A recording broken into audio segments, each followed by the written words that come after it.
Vitamin E. What is vitamin E? Well, it's actually a group of 8 different compounds, and out of those 8 different compounds, the only one that the body can use is alpha tocopherol. The other 7 are inactive, and they're called tocopherols and tocotrienols. They're inactive unless they get converted into active forms of vitamin E. But even though the body can only use one form of vitamin E, we still refer to all 8 as vitamin E. And this gets very confusing when people start taking supplements for vitamin E. Because when you look at the label, they usually have a mixture of all 8 forms of vitamin E.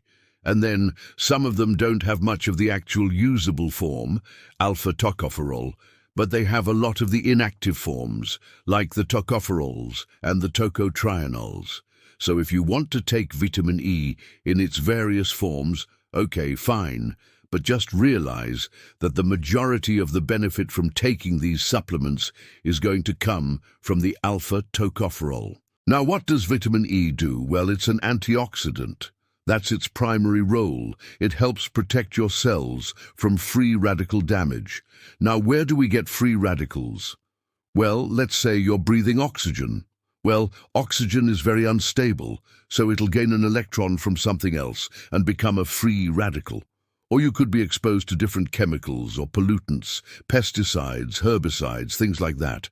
You could have radiation, or you could just have normal metabolism. Even when you're digesting food, you can create free radicals. So there's many different ways that you get these free radicals, but vitamin E will help stabilize these free radicals and prevent them from damaging your cells. And so what does that mean? Well, it means that vitamin E helps reduce inflammation.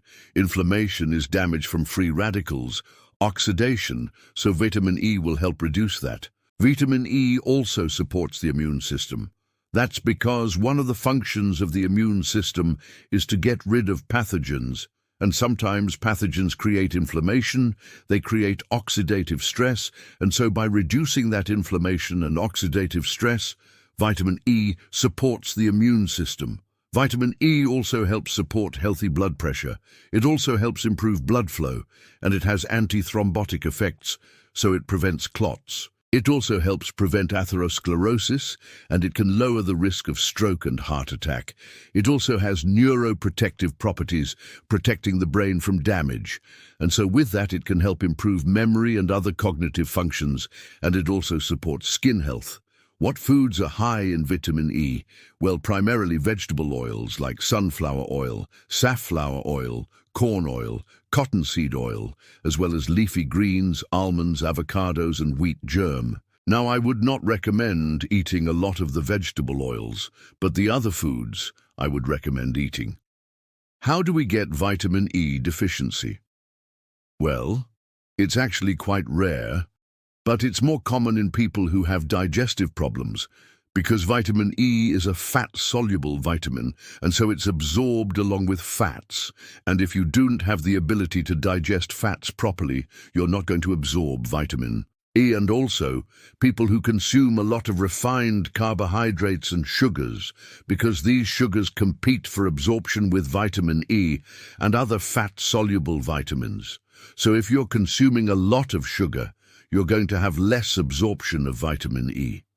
Symptoms of a deficiency include weakness, fatigue, poor night vision, impaired immune function, neurological problems, anemia, and skin disorders. Now, what is the toxicity of vitamin E? Well, it's actually quite low. The toxic level is about 1,000 milligrams per day. Usually people don't take anywhere near that amount. If you took 1,000 milligrams per day, you might get some GI problems, headache, blurry vision, and it can interfere with other vitamins like vitamin K. What's the recommended amount of vitamin E? Well, it's 15 milligrams per day for males and 12 milligrams per day for females. All right, now let's dive into the 8 different forms of vitamin E. First, we have alpha tocopherol. This is the most common form of vitamin E. This is the most biologically active form of vitamin E. This is the only form of vitamin E that is routinely measured in blood tests. So if you have a vitamin E blood test, they're going to measure this form. It has the greatest antioxidant capacity of any of the forms of vitamin E. It's involved in many important cellular processes. It helps regulate gene expression. It has anti-inflammatory effects, and it can inhibit certain enzymes that are involved in cancer development. Now, this is the primary form of vitamin E that is stored in the body, primarily in the liver and in fat tissue. And it should be noted that some people have difficulty metabolizing this form of vitamin E. They have a genetic problem, and so they might need to get their vitamin E from the diet or from other forms of vitamin E that can be converted to this form. The next form of vitamin E we have is beta-carotene. Now, this is a precursor to vitamin A, so this can be converted into vitamin A. This form of vitamin E doesn't really have a lot of antioxidant activity unless it's oxidized, and then it becomes more active. But the primary function of this is to convert it into vitamin A. Then we have delta, and gamma tocopherol. These are the other forms of tocopherols. Now, these three have a little bit of antioxidant effect, but it's not as great as alpha tocopherol. However, they can donate a hydrogen atom to certain lipids, and that can prevent oxidation, so they do have a slight antioxidant effect.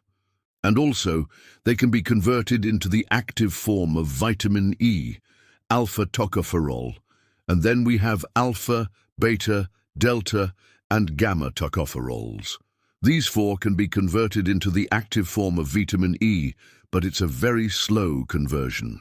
Then we have alpha, beta, and delta tocotrienols. These three can be converted into the active form of vitamin E, but again, it's a very slow conversion. And then finally, we have the inactive forms, the unbranched chain forms, which are typically not converted into the active form of vitamin E. These would be like gamma, delta, and beta tocopherol, and these are also not very good antioxidants, and these also have no known biological activities. Now, there is a big debate about whether these inactive forms of vitamin E are beneficial or not. Some people say they are, some people say they're not. Personally, I think if you're taking vitamin E, you should take the active form. Why not just take the active form and avoid all this confusion and debate? Now, there are several different types of vitamin E supplements.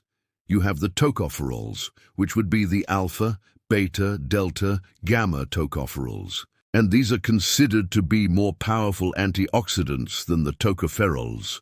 But there's very little data on them. There's not a lot of research on them, so we really don't know too much about them. Then you have the tocotrienols.